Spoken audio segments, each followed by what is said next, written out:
So now today we are going to talk about ionic compounds. Ionic compounds గురించి మనం మాట్లాడుకోబోతున్నాం. Last classes లో metal properties ఎలా ఉంటాయి, నాన్ మెటల్ ప్రాపర్టీస్ ఎలాగుంటాయి, their physical properties and chemical properties చూసాం. And their reactions also. ఆ reaction with oxygen, reaction with water, reaction with acids, reaction with salt solutions and metal reacting with non metal, ఇవన్నీ చూసాం. ఇప్పుడు ionic compounds ఇవి ఎలా form అవుతాయి? Ionic compounds బాగా గుర్తుపెట్టుకోండి.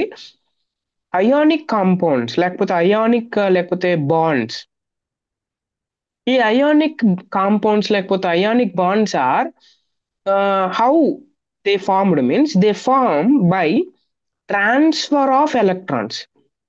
Transfer of electrons from one metal to non metal. Metal నుంచి non metal లోకి ట్రాన్స్ఫర్ ఆఫ్ ఎలక్ట్రాన్స్ జరిగితే, ఓకే, ఒక కాంపౌండ్ లో నుంచి ఇంకో కాంపౌండ్ లేకపోతే ఒక ఆటమ్ నుంచి ఇంకొక ఆటమ్ కి ట్రాన్స్ఫర్ ఆఫ్ ఎలక్ట్రాన్ జరిగితే అయానిక్ బాండ్స్ లేకపోతే అయానిక్ కాంపౌండ్స్ ఫామ్ అవుతాయి. ఈ అయానిక్ కాంపౌండ్స్ కి ఇంకొక పేరు ఉంది, అదేంటంటే ఎలక్ట్రోవాలెంట్ కాంపౌండ్ అని అంటారు దీన్ని. అయానిక్ కాంపౌండ్స్ ఇంకో పేరేంటి? ఎలక్ట్రోవాలెంట్ కాంపౌండ్, గుర్తుపెట్టుకోండి.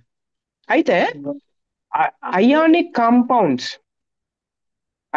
కాంపౌండ్స్ ఏమైతే ఉన్నాయో ఈ అయానిక్ కాంపౌండ్స్ ఎలాగ ఫామ్ అవుతాయి? What are the properties of ionic compounds?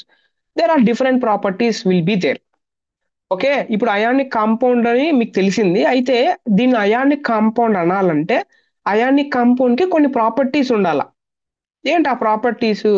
చాలా ప్రాపర్టీస్ ఉంటాయి. దాంట్లో we will deal with only four. ఒక ఫోర్ చూద్దాం. యా. సో నెంబర్ వన్, ఈ ionic compounds these are formed by transfer of electrons and are made up of ions. ఈ ionic compounds లో ఈ compound దేని ద్వారా ఫామ్ అయి ఉండాలంటే ఖచ్చితంగా ట్రాన్స్ఫర్ ఆఫ్ ఎలక్ట్రాన్స్ ద్వారా ఫామ్ అయి ఉండాలి. అది ఫస్ట్ ప్రాపర్టీ. అంటే ఇవి అయాన్స్ ని ఫామ్ చేస్తుంది.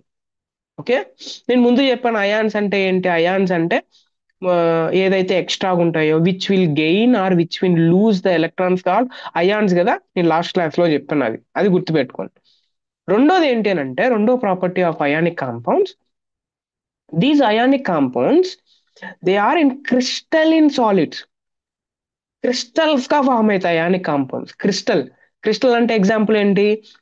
క్రిస్టల్ అంటే మీ ఇంట్లో రాళ్ళుప్పు ఉంటుంది అనమాట. ఆ రాళ్ళుప్పు అనేది it will be in crystal form, crystal గా ఉంటుంది అనమాట. And which is very shiny. Okay, so అలా ఫామ్ అయితే దాన్ని క్రిస్టలిన్ సాలిడ్స్ అంటారు. ఓకే, గుర్తుపెట్టుకోండి.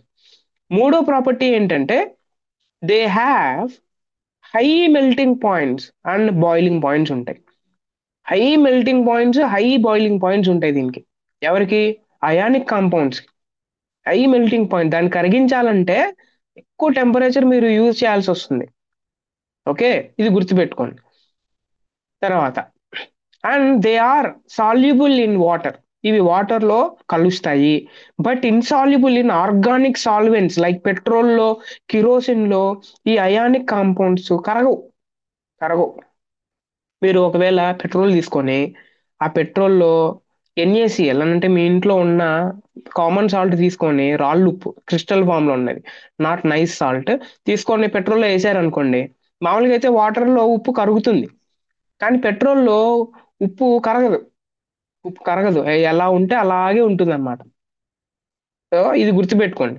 ఆర్గానిక్ సాల్వెంట్స్ లో అయానిక్ కాంపౌండ్స్ కరగవు, only they are soluble in water, అది గుర్తుపెట్టుకోవాలి. Yeah. And fifth one, they they conduct ఏంటి అని అంటే electricity in molten state and in solution.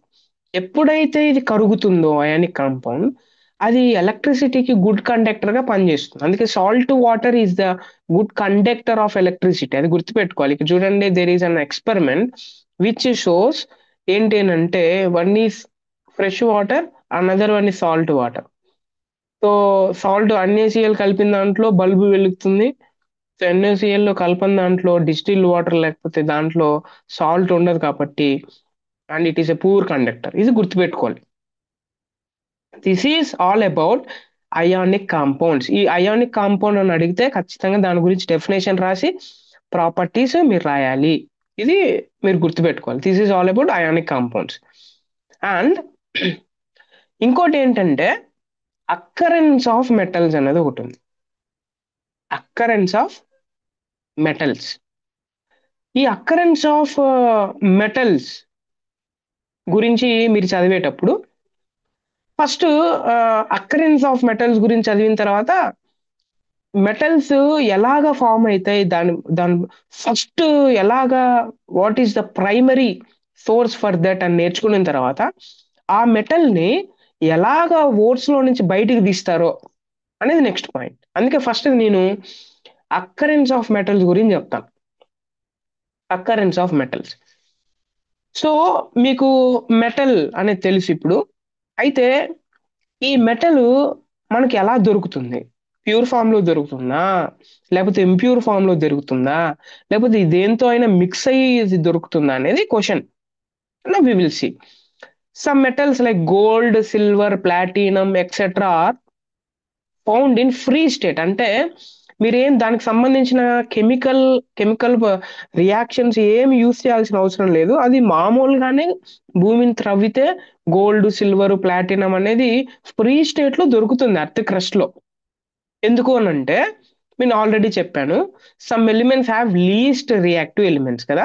So ఇవి లీస్ట్ రియాక్టివ్ కాబట్టి ఇది దేంతో రియాక్ట్ కాదు కాబట్టి గోల్డ్, సిల్వర్, ప్లాటినం ఇవన్నీ మామూలుగా ఫ్రీగా దొరుకుతాయి. అది ఏ దాంతో రియాక్ట్ కావు. అయితే కొన్ని మెటల్స్ ఉన్నాయి. ఈ కొన్ని మెటల్స్ ఏందైతే అవి రియాక్ట్ అవుతాయి కాబట్టి అవి ఆక్సైడ్స్ గా, కార్బోనైట్స్ గా, తర్వాత సల్ఫైడ్స్ గా, హాలైడ్ దాంతో మిక్స్ అయి దొరుకుతాయి అనమాట మనకు కొన్ని metals. Okay. Least reactive metals మనకు ఫ్రీ స్టేట్ లో దొరికితే మోర్ రియాక్టివ్ మెటల్స్ అవి మనకు కార్బోనేట్స్ గా, ఆక్సైడ్స్ గా, సల్ఫర్ దాంతో మిక్స్ అయ్యి సల్ఫర్ తో, కార్బన్ తో, ఆక్సిజన్ తో, హాలోజన్స్ తో మిక్స్ గా మనకు మిక్స్ అయి దొరుకుతాయి అన్నమాట. ఓకేనా. సో ఇప్పుడు అవి సల్ఫైడ్స్ గా, కార్బోనేట్స్ గా, ఆక్సైడ్స్ గా దొరికినప్పుడు అది ప్యూర్ ఫామ్ లో మీరు చేయాలంటే మీరు ఖచ్చితంగా ఏదో ఒక ప్రాసెస్ యూజ్ చేయాలి, దాన్ని తొలగించాలి, సల్ఫైడ్స్ ని, కార్బోనేట్స్ ని, ఆక్సైడ్స్ ని తీసేయడానికి. ఓకేనా, అర్థమవుతుందా? That is all about the extraction of metals. Processes use చేసేది ఎక్స్ట్రాక్షన్. ఓకేనా, అది గుర్తుపెట్టుకోండి. అయితే ఈ అక్కరెన్స్ ఆఫ్ మెటల్స్ లో మెటల్స్ మనకు మినరల్స్ గా దొరుకుతాయి, ఓర్ గా దొరుకుతాయి, గ్యాంగ్యూ గా దొరుకుతాయి, లేకపోతే జాంగ్యూ అని కూడా పిలుస్తారు.